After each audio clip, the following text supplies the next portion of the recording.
All right, we are back. 7:30 is the time. We have breaking news this half hour out of the North Bay where multiple people are hurt and dozens displaced after an apartment building catches fire up in San Rafael. Yeah, Cronver's Teresa Estacio joins us live from the scene. So, Teresa, what are you seeing out there?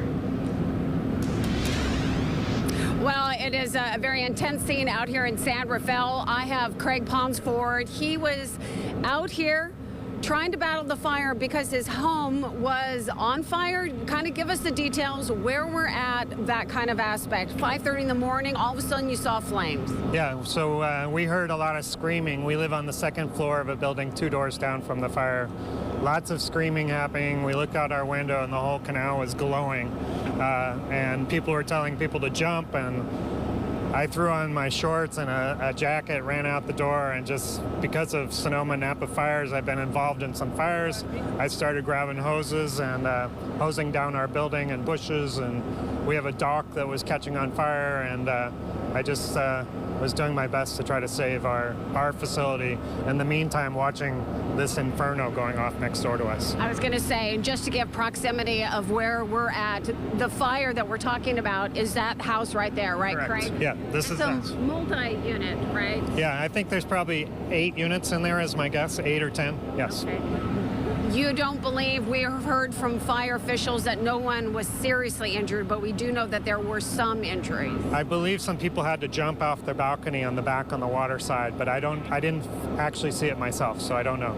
And then paint a picture for us. We're in the canal section of San Rafael. When we talk about water, the canal, a physical canal, is actually behind us. Yeah, right on the other side of these buildings is a significant amount of water, but unfortunately not on the building.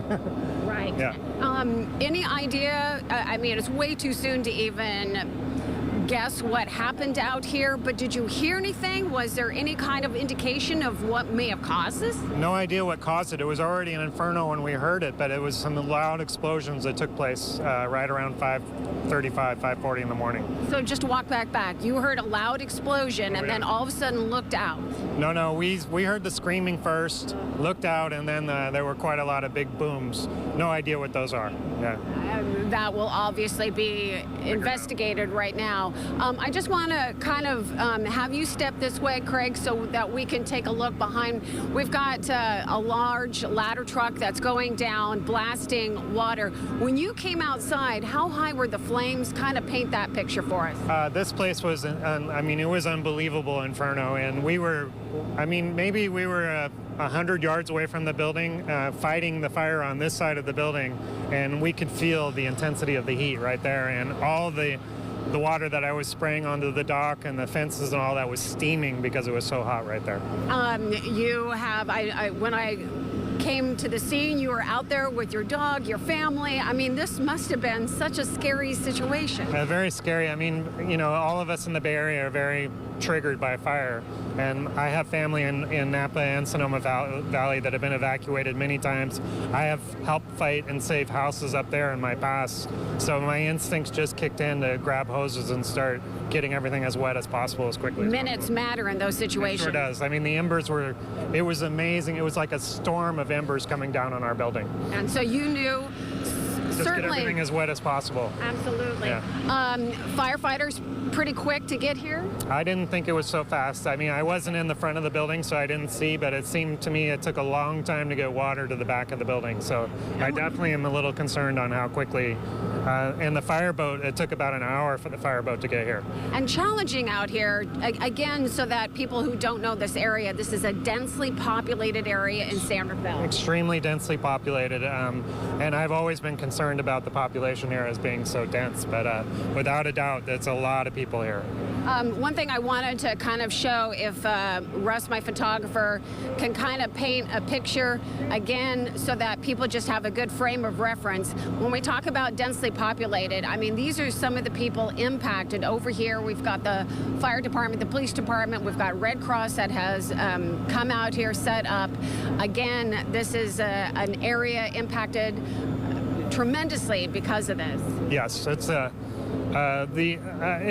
it's just one building after another filled with people. So we're so thankful that the fire department definitely got it under control so no other buildings caught on fire, because it seems to me like once it would get going, all the embers were dumping down on these roofs, and it could have been significantly worse than it was. It could have had a big run. We know what that's like in Sonoma and Napa. Yeah, You and I have Oakland. seen that. Yeah, I mean, I grew up in Oakland, so yeah, I've seen whole areas go down quick. So what a blessing that they got at under one building only. I came in from just south of us, and I could smell the fire. So I mean, it really was a spectacular scene. Yeah, it's a wooden building, and It looks a little older too. yeah, it's an older building, and I know that there was a lot of debris on some of the docks, or the decks were just packed full of stuff. I mean, that's common around here because of the high density. So, I mean, you could say that some of the situation there was close to hoarders, you know, so those are hard to put out when you have that much stuff. Power's out for you? Yes, our building's out. Okay, Yeah. my understanding, PG&E, I saw when I first got here, I think the whole block of 500 is out. I don't know that.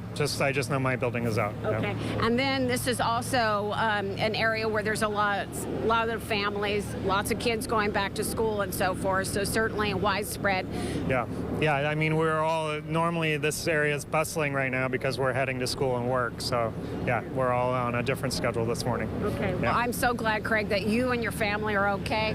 We're going to be out here for quite some time just unpacking all of this, but at least it sounds like no one was seriously injured. Yeah, so thank God for that. Yeah. Absolutely. Thank you very much. We're going to toss it back to you guys.